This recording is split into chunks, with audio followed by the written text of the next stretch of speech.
I'm hoping to learn as much as I can about filmmaking. I know a lot of you got stories. I'm gonna push you for those stories. Baseball was my thing, and just kept getting in trouble.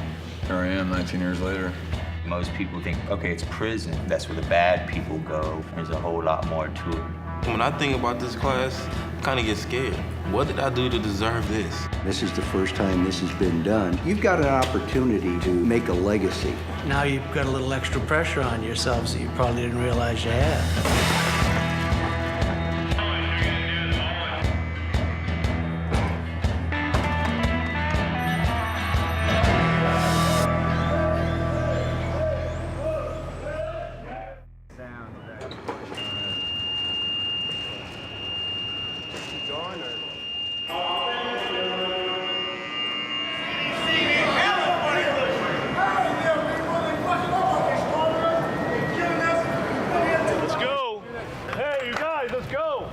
Got a code 2 response right now. We've had an incident in the gymnasium, which is a dormitory setting, with about 300 inmates housed in there, reception center inmates. Don't know what's happened yet. We're all down on the ground because of what happened in the gym. There was a little conflict between two different races. You know, if you say the wrong thing, it can get into a really bad situation. You got these guys? I gotta get them now. Yeah, I need we are at the level 2 stage right now, so it's not real serious, but I'm not saying that it doesn't have the potential to be serious, so we're prepared. They got the special helmets and the shields in case they have to form up and have a skirmish line to go into the critical area. We have less than lethal munitions like gas balls. They also have the extra restraint gear. And you have a great large amount of inmates population. We don't have enough cuffs for each person. Whenever we have a major lockdown, we have no visiting, we have no movement. So all your programs, all the class that you're doing, everything's canceled. But we try to handle it as quick as we can so we can go back to our normal program. Want to take you down real quick right now? Be nice, be nice.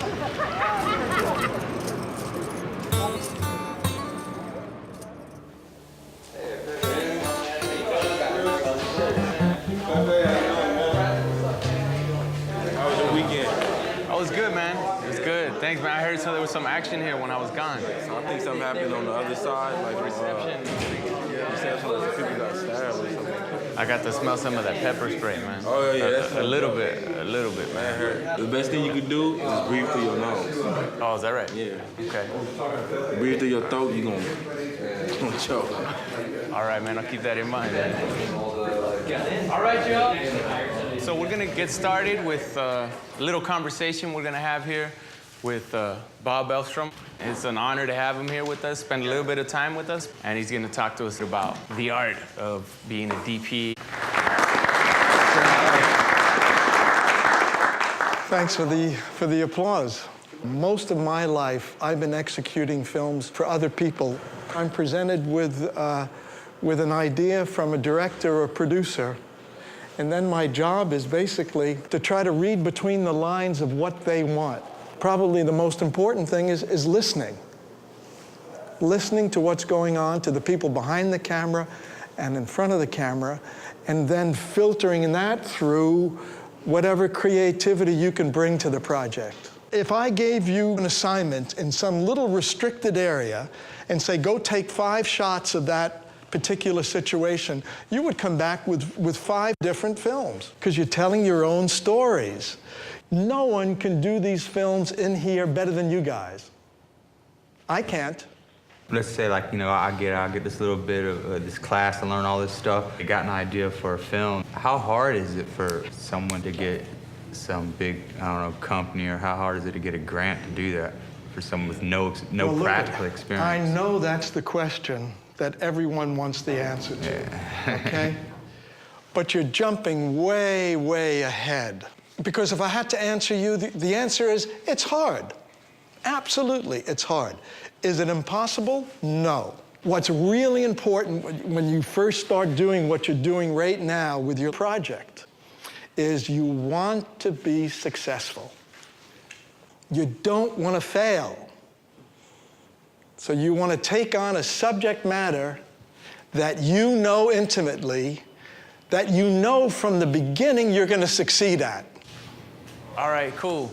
So we're gonna go out into the field, 4 cameras. The other 4 is gonna go and edit, and then after lunch, we're gonna swap. The exercises today, everything, filming everything from the cracks on the ground to the dust on the walls. All that's building up. It's building up to your final project. Just some obvious stuff. As far as today, a definition for this purposes of a location is something that the escort can cover. He's got to be able to see. You got to have a visual on everybody. It's going to take a while for him to get used to seeing you guys moving around with that stuff. And if the guy doesn't seem like he wants you panning him stuff, don't pan him. I want to keep you guys out of a train wreck, so keep yourself close to the escort. That way the escort can do the talking for you if anybody wants to know what you're doing. You know, this is all new. They've never seen nothing like this up inside the cell blocks. Inmates running around with film cameras, that's a first in San Quentin, trust me.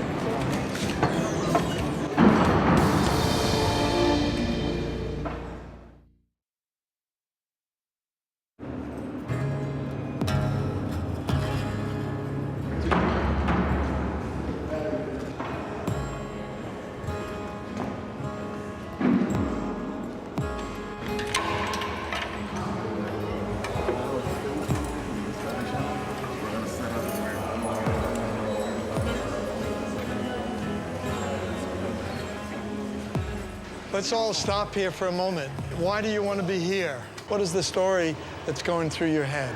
What I'm after is wildlife and how something that's so concrete and steel connects to the natural world. Or disconnects, you know what I mean? There's a guy outside, they call him the Birdman. He can call the pigeons, and he makes this sound, and they all come out and land on him, and he feeds them. People that connect with animals really are my heroes. Yeah, it makes you happy just thinking of the idea. For me, the hardest thing about being in prison is not being able to pet my dog. I grew up on a ranch in Arizona and New Mexico. Being disconnected from nature is really hard for me. So maybe you start putting these ideas down. How do you tell that story using the pigeons that are in here, the geese that get fed, the man who feeds the pigeon? Start honing in on that. But you're a ranch boy, and that's what you miss. And maybe that very thing is what will keep you out of here in the future. Right. You don't want to leave that behind again. Absolutely. What got me in here? Losing my temper, drinking. I blacked out and hurt my girlfriend. If anyone understands drunken rage, it would be me. I was about 5 when my father was killed attacking my mother. His little brother shot him with a .30-06. Later on, I got in trouble in the county jail. And then when I got out of jail, I didn't have anywhere to go. So I went straight to my druggy friend's house, and sleep on the couch. And I ended up with this girl who had me in the dark. She'd been lying to me and using me, and it was just too much. I had been drinking whiskey, and I just lost it. I'm really thankful that I didn't kill her, because I really didn't have any control. If they opened the gate for me today, I wouldn't want to leave. The 6 years in prison seemed like it wasn't enough. 3, 2, 1, begin. I'm on. Okay, so there's no dialogue, anything we need to partake in? Just talk about our life. How you been doing? Man, I'm a blessed man in a hostile environment. That's right. I won't complain, can't complain, because if I do complain, won't nobody listen anyway. One thing we know for sure is Jesus is real. Yes, he is Lord. He is still on the throne. I'm truly blessed and I'm gracious. Yes, indeed. So tell me, how has it been on that side versus this side of me being locked up, but you holding the camera now? How is that? It's weird. Is it weird? Very weird. It looks like fun. It is. Is it? Yes, sir. I love you, brother. I'm ending it right now. Okay. That's all good. right. More than welcome. Yes, sir. Glad that I can help and assist y'all. Thank you. And I got a shot of the wholesale, the toilet, everything up here. Did you really? Yeah, I did. No. I just didn't get a good one of the TV.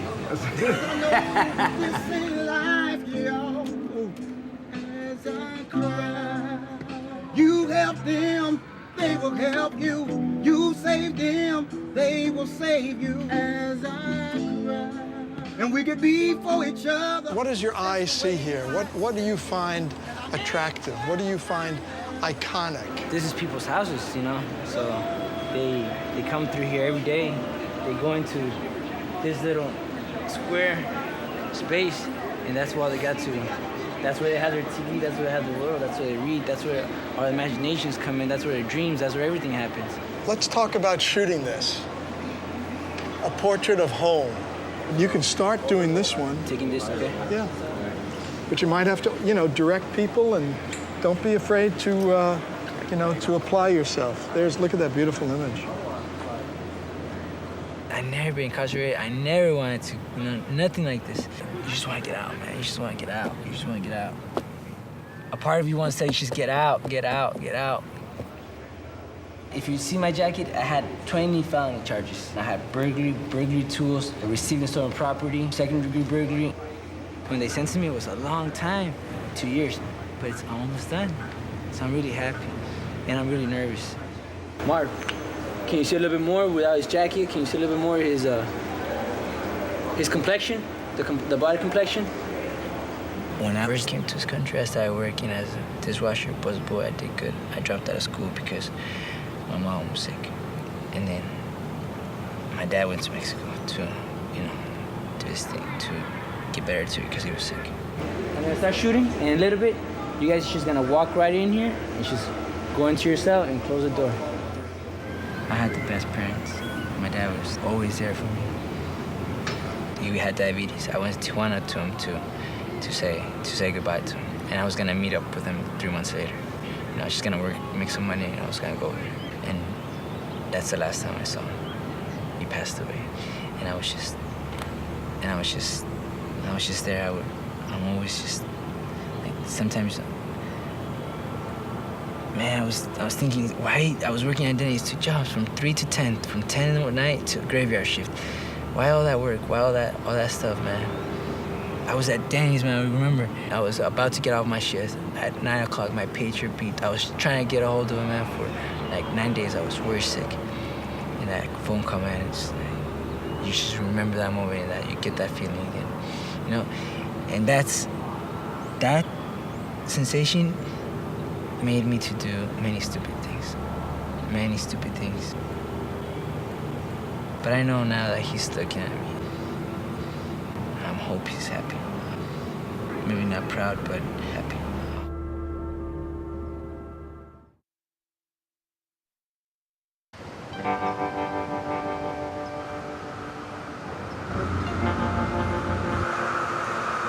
So the first shot, This guy, what is he doing? you see a face in profile. He's doing something. Where is he? And then you went to his hand. Well, what is he doing? Why is he squirting water? His hand was watering the potatoes. And then when they catch the whole scene again. And you come out to the wide shot, and then all of a sudden, there's a payoff. And you say, no, he's working in a kitchen. But isn't it beautiful anyway? It's like you gave a miniature story right there. That right about there. that individual. In 3 or 4 pictures. Yeah. But prior to that, your imagination is trying to figure out the ambiguity. You're not sure what's going on. There's a doubtfulness, and that is sort of on the edge of great photography. You know what I mean? Yeah. And you did it. I'm in San Quentin 3 years and 4 months for possession of cocaine and a firearm. When I first came in here, I was all messed up. I come here straight from the streets. My friend just got killed in my arms. Got shot 2 times in the back, 2 times in the leg, died in my arms literally. I got a gun, and I was looking for the people who shot and killed my friend. I feel like an intervention happened from God, Allah, and sent me here. My whole life, I grew up being stereotyped. I'm a black man, and if you're not a football player, basketball player, rapper, if you're not none of that, you're a drug dealer or a thug. I just want to break the stereotype. Once I was shooting in Louisiana, and I was shooting a sequence on a guy who carved decoy ducks. If you held it in your hand, you wouldn't believe it. You would think you were holding a real duck, only you couldn't feel the heartbeat. Beautiful, intricate, painted. And I asked this guy, how do you cut one of these, how do you make a duck like this? And he looked at me like, what an idiot. And he picked up a penknife. It didn't look anything special. He said, well, you just take this piece of wood and you take the knife and you cut away all the wood that doesn't look like a duck. And you end up with a duck. So it's just a matter of you got this piece of wood, which is your life, your experience, and you got the penknife, which is this little camera you're able to use. And all you have to do is get that first piece of wood, cut off that block of wood, and you're working yourself towards a duck. Well, that's 40 years of knowledge in 2 hours. Homework is preparing for your interview tomorrow, doing your research, interviewing techniques. So I'll see you guys tomorrow.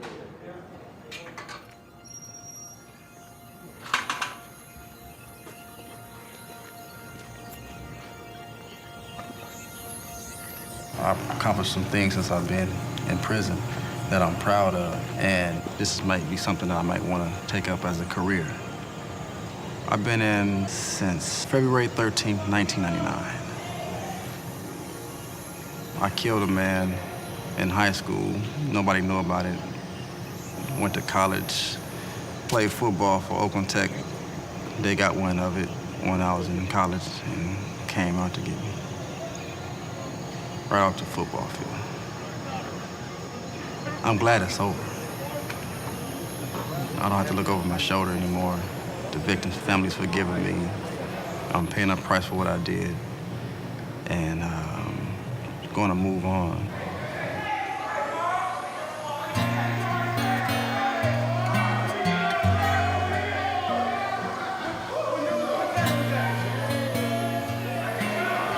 So what's it like being a star, Barb? This is my neighbor. He's a good guy. But after you get used to it, it's like none of them are here. My son. And this is my daughter. Last time I seen her, she was 3. You've been away from your kids for 12 years. There's nothing in the world that I would do to put me in a situation again to be away from my family. And I miss all them special times, you know. I love them. I pray for them. I just hope they still believe in me that, you know, the change that has taken place in my life, that they really can buy into it and trust me.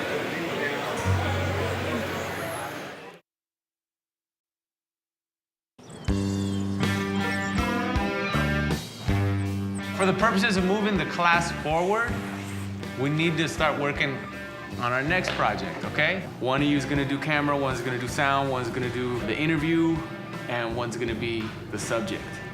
Everybody's gonna get a chance to do the same thing. And you need to experience it all and learn from it all. All this is in preparation for the big one, for the big project. The person who is leading the interview, when you're in that role, it's your shoot. You're directing that. Let's get North Block in the background. All right, where all them tearing down the stuff and all that. Come and see if you like this. Marv, go sit down over there.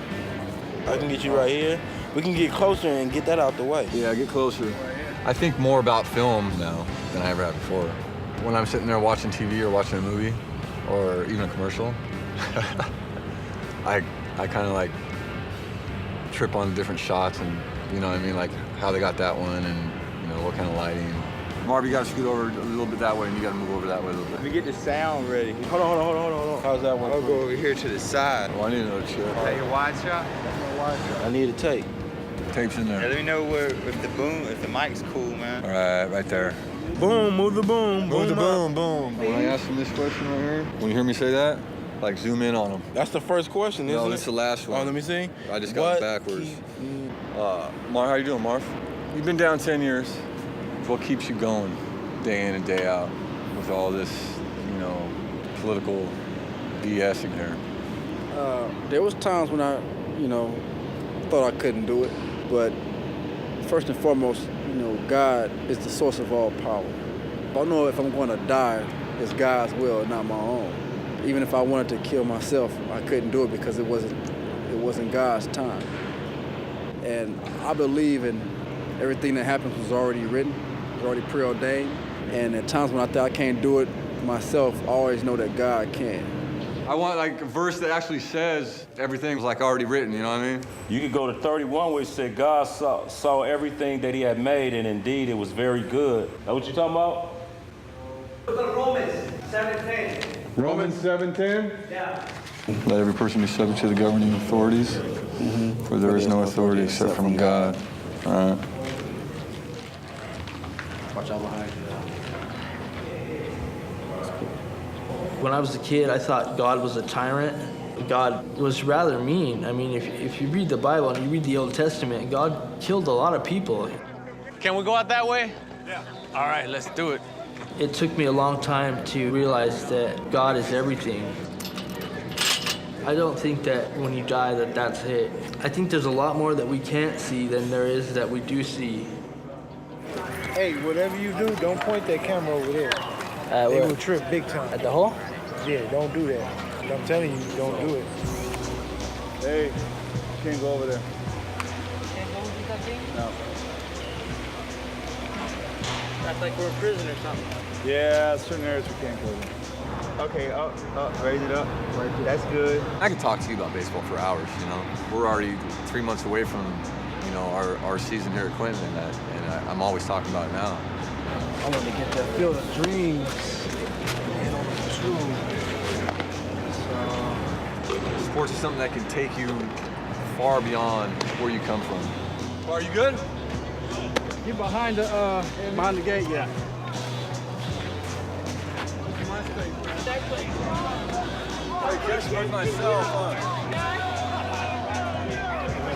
When do you guys think you'll be set to be making some kind of documentary? I'd say probably about 2 weeks, but we might start shooting as soon as... What's going to be your small documentary? What's going to be your... You know what, I ain't made my mind up, man. I got about 3-4 subject matters that I'm thinking about, and I haven't really focused in on which one. I got one about a father and a son I'm thinking about.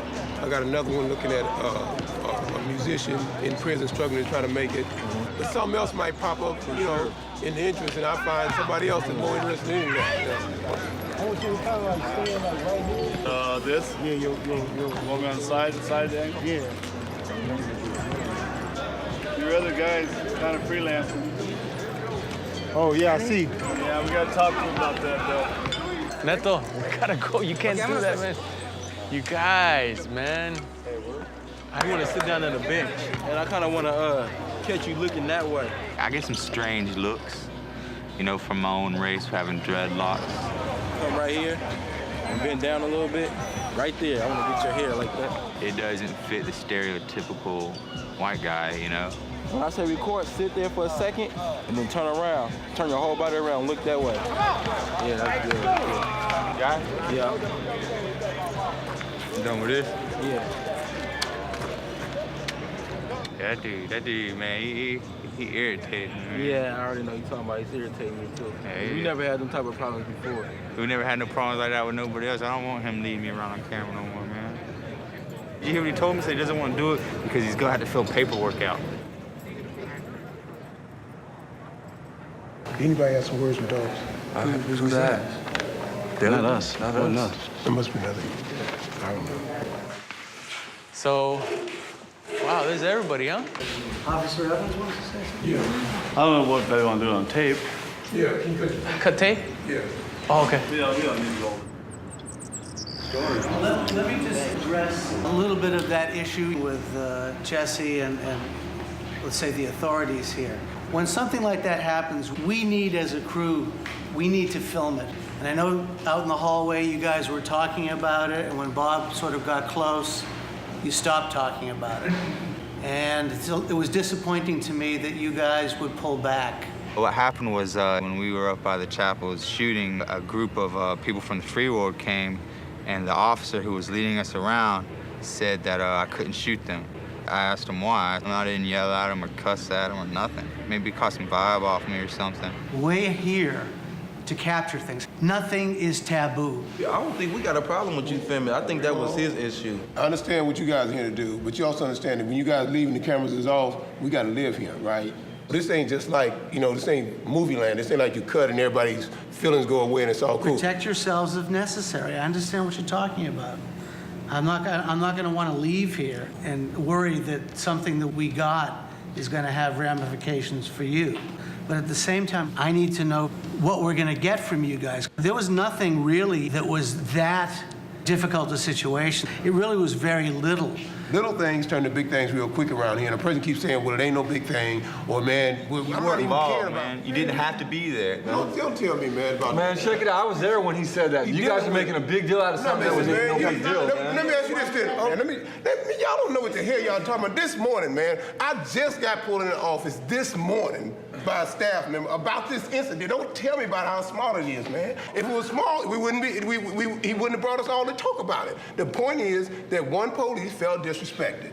The thing that happens from that is the next police tell the next police, and then they tell somebody in administration, and then administration come down, and y'all think, oh, we Discovery Channel, man, they'll shut your ass down. Say, okay, this is where you limit it to. And even though you don't see the ramifications of it up front, right, it's not really small because we in prison. For me and this man, we gotta go to a board of prison terms to see if they gonna let us out. So it's a lot of little stuff that happens to us on the back end that could keep us in prison for a long time.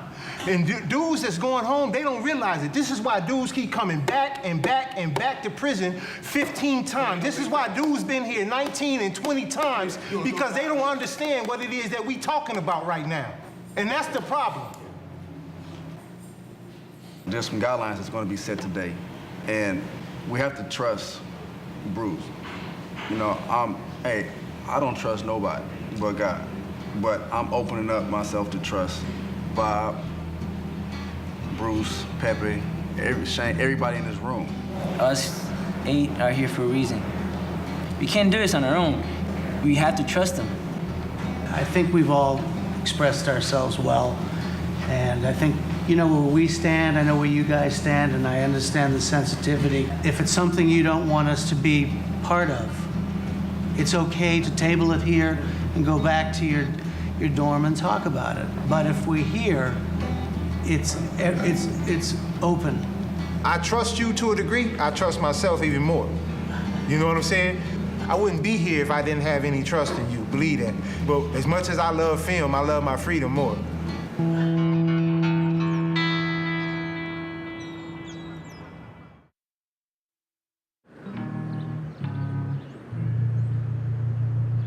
So, gentlemen, today we have a very, very special guest. He's a screenwriter, a novelist.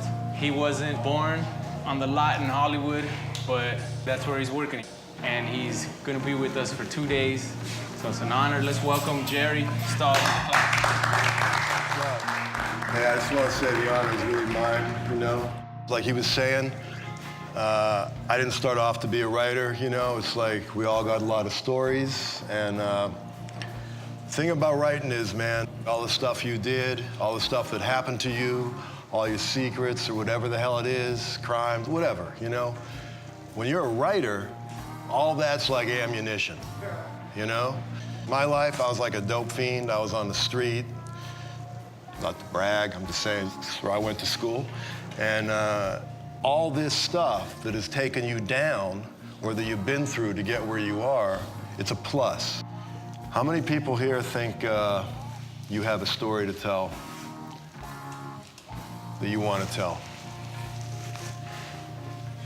How about you, man? I'm not really good at writing stuff down, you know what I mean? Never stopped me? Yeah, I'm sure you're an accomplished writer, you know. You know, man, I hadn't published a book till I was 40, okay? I never wanted to write about my life because I had too much shame and weirdness about it. But that's the beauty of writing, man. You know, it's like an oyster creating a pearl, man. It's because there's something in there that's driving them crazy. So what I want to ask you guys is, what's the scariest thing you ever thought you weren't going to survive that you made it through? Prison.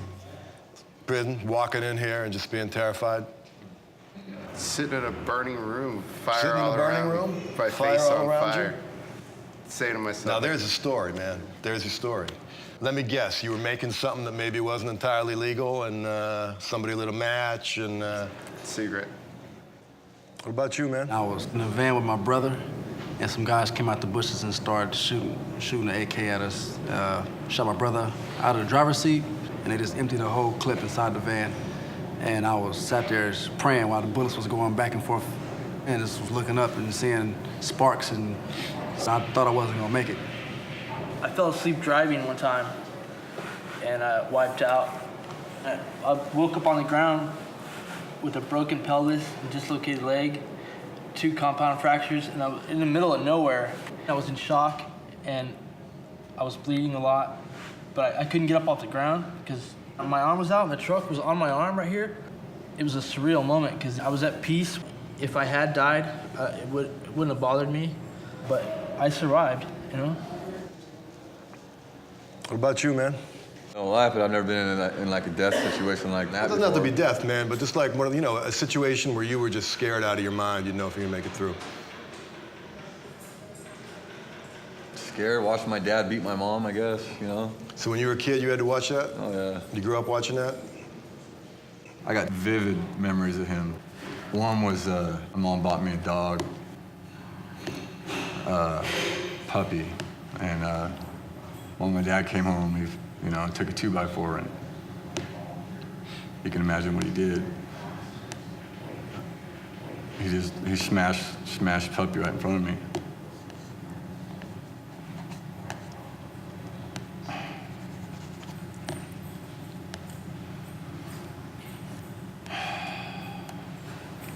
I mean, that's a heartbreaking story, man.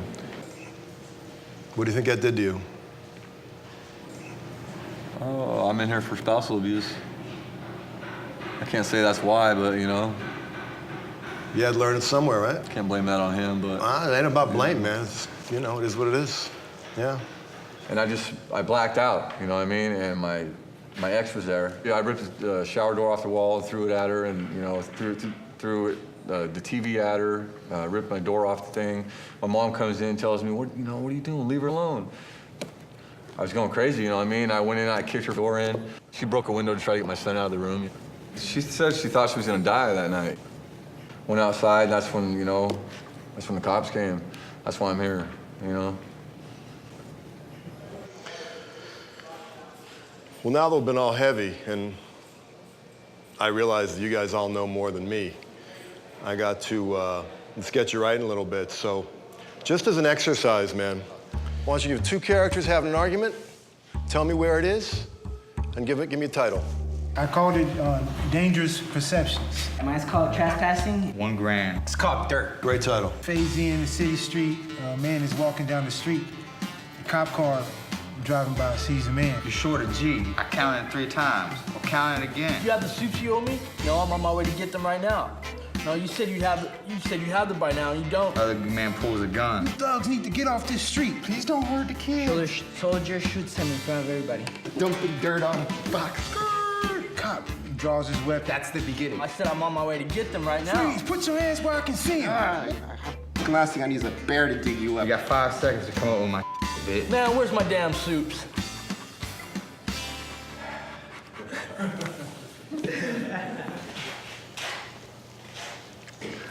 Great, man. I love this guy. Who we got? Who's up next? You're just staying into this, huh? Come on, Chris.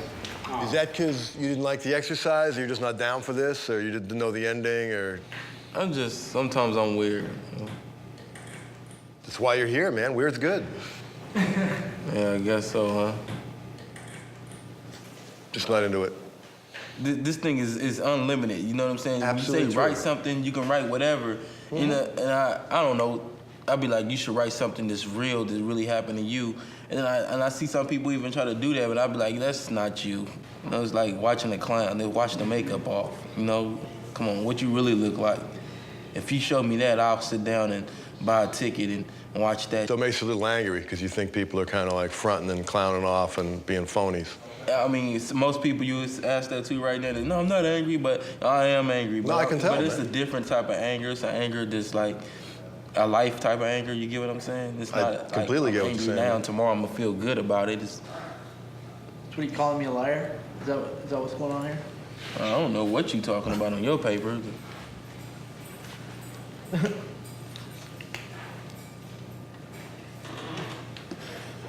Well, man, you know somebody much smarter than me who said art is a lie that reveals the truth. In other words, you're never going to get the truth, man. It's a moving target. But you can say something which, while not factually true, reveals some kind of truth.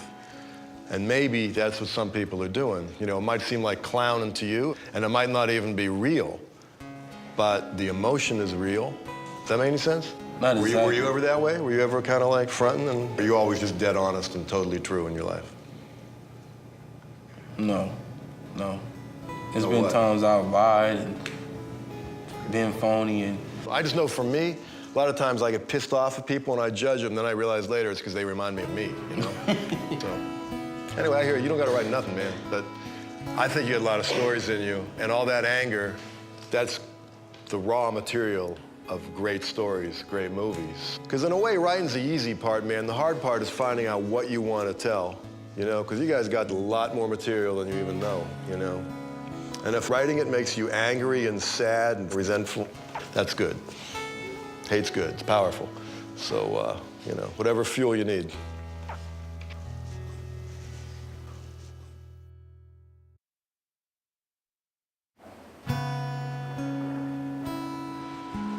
So here's what we're gonna do. We're gonna put some chairs in the middle. We're gonna spread out right here in the middle. Jerry's gonna sit right here with us. Take a look at your guys' exercises. Here's Ernesto's.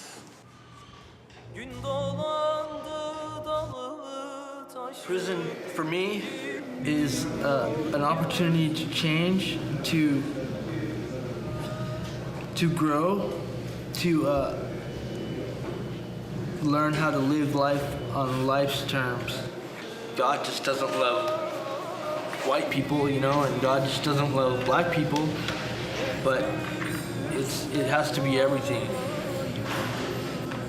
I think there's a lot more that we can't see than there is that we do see, you know what I mean?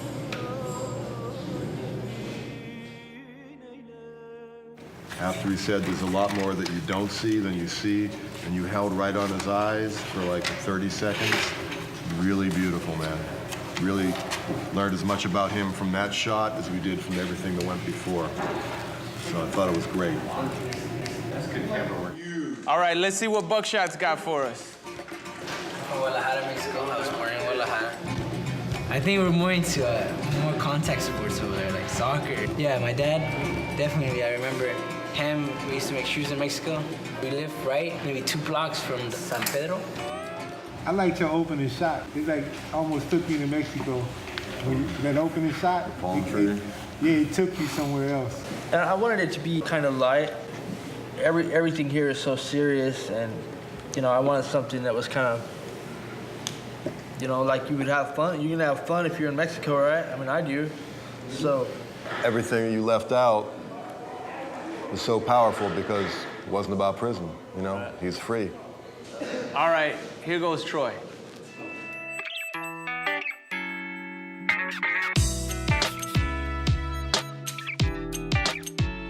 Thankful to the DA. I'm thankful to the judge. I'm thankful to every single scumbag that ever wronged me, so that I would end up here being able to feel better and be alive for once. Family, money, friendships, relationships, all that stuff, when it was all gone, and I had a clean slate to work with in here, then I had the opportunity to say, okay, what is it I want in here? And that's when I seeked out help and just said, I give up. Let me see what you got for me. And I liked what I saw. Such a strong opening. When it cuts to the title and then back from the title to him on that little boing and the music, like that all just like flowed perfectly. Very, very slick. All right, let's go to Chris. You know, I get some strange looks, you know, from my own race for having dreadlocks, you know, because it doesn't fit the stereotypical white guy, you know. I find that if a person's open-minded enough and they're not totally closed off and they get to know me, they realize it's their own prejudice that's coming out. It's not necessarily the truth. I started looking at a lot of stuff on TV today, and I realized like when it's done really well, you stop thinking about what you're looking at, you start feeling it. Yeah. You know, like this is something that I definitely started feeling. Like everything was like perfect. All right, let's move forward to Marvin. During the interview, I'm a bad interviewer. I gotta admit it. So I didn't have enough context to put, you know, have a lot to work with. But what I did was just basically show Kenny in his element playing sports.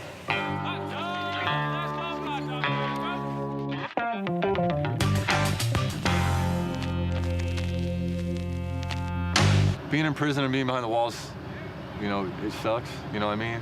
And being that this is where I have to play baseball, but it doesn't change the way I feel about the game because I love it so much. I know I would have had a career, you know? I would have accomplished something that nobody in my family is, you know, never done anything, you know, graduated high school, sports, whatever. But yeah, I'd be in a better place. It didn't work out the way it was supposed to. I think you're selling yourself short, man, when you say you're not good with interviews, because you really got right to the heart of who he is in a really short time without a lot of extra. And, you know, I made a living doing interviews for years, you know, magazines and stuff, and the hardest thing to do is knowing what not to ask and what not to waste time on, and you got right to it. All right, here goes Kenny's. In prison, I don't care what level it is, it's always some type or a level of degree of segregation. In high desert, it's a very high level of segregation. I just wanted to capture all the, you know, the temperament of the yard, the gun tower, let everybody know, you know, what life's like here. And I believe in everything that happens was already written, was already preordained. So if I know if I'm going to die, it's God's will and not my own. Hey, man, I just also want to compliment you on how short it was, because it's like James Brown said, you know, hit it and quit it, you know? You didn't say anything you didn't need to say, you got out, and that made it powerful. Because there wasn't an ounce of fat in there, man. It was all, you know, meat. It's great. We went on a mission that day, you know, and he was like, man, what you said, I want to find it. And we went there and tore the Bible up, and it shows he wanted to do the research so he can have a shot. We went through that all that day just for that one shot right there. And so I commend him for it. Really, man, I think you said we could cross for that.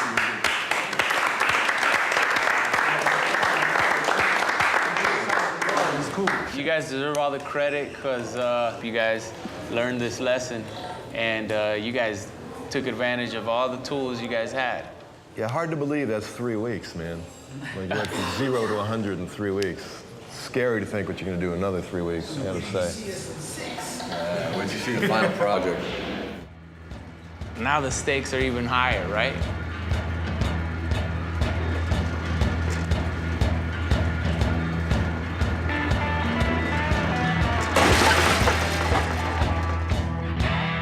I want to tell you guys about West Block.